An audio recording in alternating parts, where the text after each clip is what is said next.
Now, Tom Baker remains the most iconic Doctor Who of them all to a generation of devoted fans. In fact, he was recently voted Britain's favourite ever Doctor.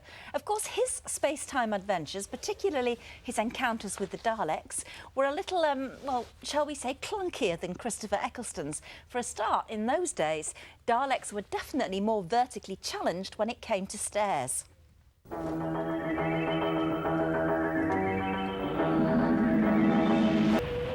Seek, locate, exterminate!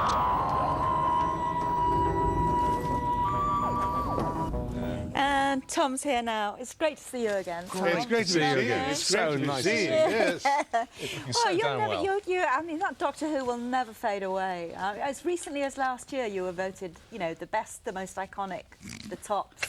Yeah. It was the nicest job I ever had. Yeah. But it wasn't all, you know, those are kind of funny things. Sometimes the power of nostalgia is really rather touching. Quite recently, because I'm often over here in London, I was walking along Oxford Street, and a man about 36, 38 or something like that, the generation who would have watched me, because now I'm completely employed by people who watched me when they were children. Yeah. And this fellow was very astonished to see me, and he said, the way people would often do, he said, "Tom Baker." I said, "Yeah." He said, "Tom Baker." And I thought, I wonder, is he going to get started soon? And he said, I said it again, "Tom Baker." And I said, "Yes." And he said, "Do you know," he said, "when I was a kid," he said, "you know, I was in a home in North Wales." He said, "Nobody wanted us, you know. No one cared about us. No one wanted us. And you made such a difference on Saturday nights." Oh, wow. And Wow. I went to take him up on this, and he couldn't speak. And off he went, yes. So sometimes, you know, there were sweet, very sweet, serious things about that. Well, somebody, quite a young colleague today, she's only about 23, 24, was thrilled that you were coming on, and she was probably peeking out at you from behind a desk when you came in an hour or so ago. And she said, the thing about Tom Baker, she said, he makes you feel all warm. And speaking as a 50-year-old man, nearly, I know what she feels, because I feel exactly the same. When I saw you coming in just now and sitting down, I thought, it's great, it's Tom, it's Tom, and you just exude this fantastic sort of feeling of... I mean, I noticed you're wearing a scarf, which isn't... I mean, and of course, your Doctor Who always wore a scarf, so was the Doctor Who scarf your idea then? That long Well, I think it was my idea partly, and then also the designers, and then it grew and grew and grew like all sorts of things, yes. But that's in a museum. Where they're going to put me, of course, because I've left my body to the BBC as well as my soul. And that was in the contract, wasn't it? That's right, it was in the contract. So they're going to give me a coat of varnish and put me in the Doctor Who Museum in Blackpool. We have a virtual example of what it might look like, actually. You know, you're on merchandise now. You know, they've actually replicated the scarf that you mentioned. There's K9. There's you actually in the TARDIS, peeking out. We'll do a close-up of that. And that's coming back again. I mean, the K9 and the girl... Yes, it's coming back into Elizabeth the new Sladen is coming back into the show. Elizabeth Sladen? Yes. I used to fancy her rotten. Well, you would be staggered, because I saw her, not many, I dream about her, of course, a lot, but I saw her not long ago, and she has not changed. Yes. People gasp, she's so beautiful.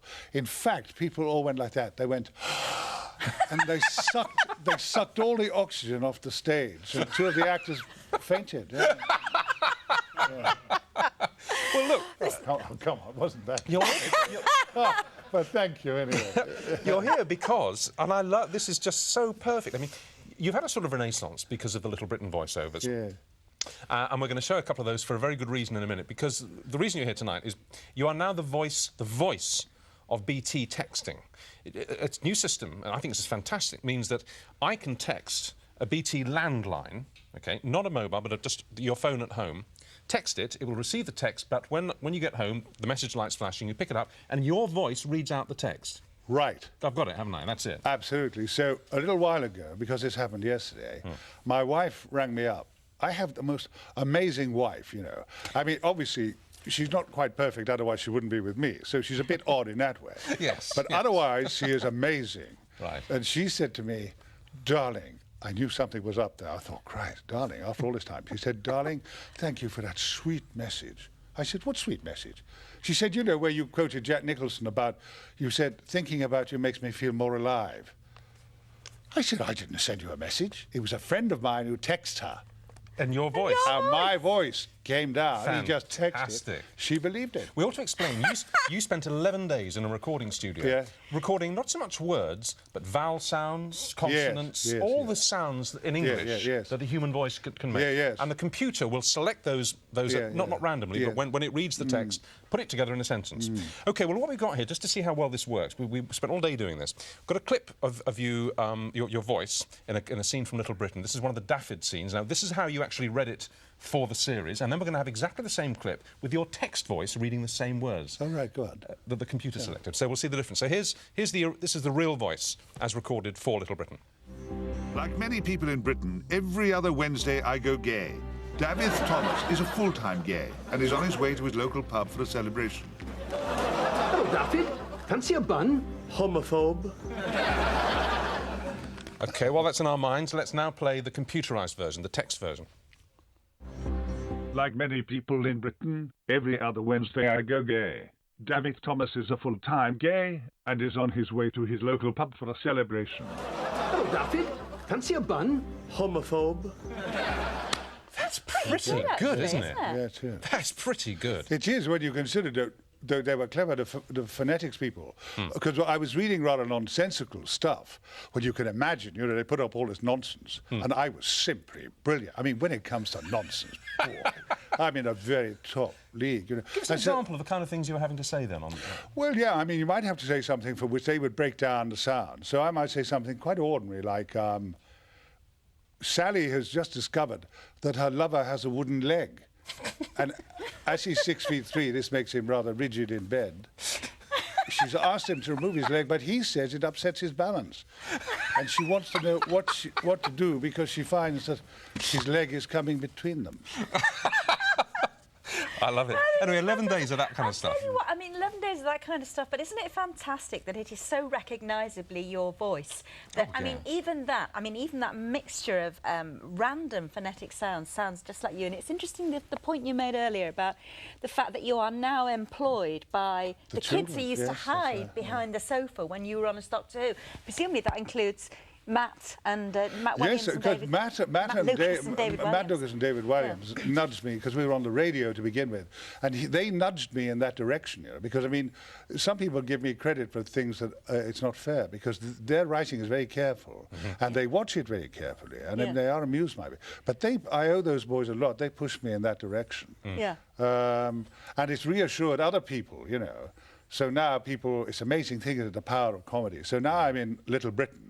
And people want me to play Uncle Vanya in Chekhov. Yeah. That's very nice. Yeah. And to do, say, a commercial for McDonald's, you know, burgers. Yeah.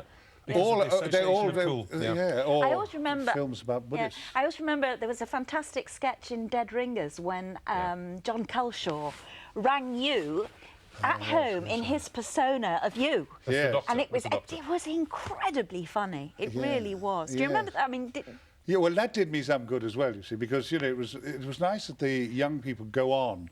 I mean, all comedy of adults, of course, is derived, really, from their childhood. Yeah. I mean, Reeves and Mortimer, who are sort of friends of mine, especially Vic, you know, I recognise all their comedy from Harry the Worth. Three Stooges, Harry, all the thing. And then they sift it and then they pitch it their way, you know. Yeah. And so when I'm asked to do things now, you know, directors sometimes say, now this is how I want you to do this scene. Yeah. And this always shocks me deeply. I say, what do you mean this is the way you want me to do this scene? What did you get me for? I mean, what did you get me for? I only do it, you know. You do it my way. I do it my way, really. Well, look, let's try someone else.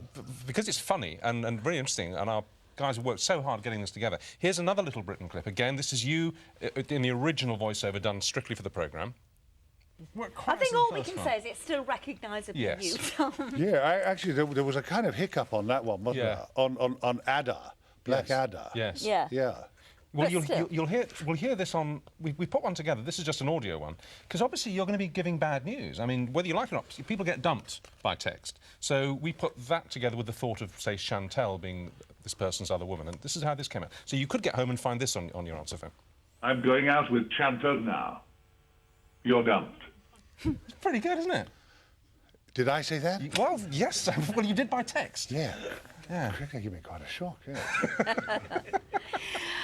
Anyway, it's really lovely to see you again. You're living in France now, aren't you? I am, yes. Yeah, lovely. Oh, it's amazingly dull. Yeah. It's amazingly dull, yeah. I think it's all a kind of dream, you know. I think that all the Brits down in France, they kind of like, they watch old things of Richard Bryars and Felicity Kendall, and they're looking for the good life down there, yeah. And they have, you know, Jack Russells and horses on the hillsides, and there's an awful lot of trading of back copies of the Daily Mail. It's pitiful, really. And everybody's talking about Marks and Spencers and Waitrose, you know. People say, God, I'd give anything for a bit of Marmite on toast. Apart from that, it's fascinating. Expat life. We'll let you go back to your private health. It's lovely to see you, Tom. All right, Thanks really for coming lovely in. to see you. Goodbye, everyone. Goodbye. Thank you, Tom. Fantastic. Now, what on earth was Jade Goody doing this week in a lay-by on the A11 trying to drum up some passing trade? No, not that. She's a good girl, is our Jade. She was reporting for us on one of East Anglia's hidden gems.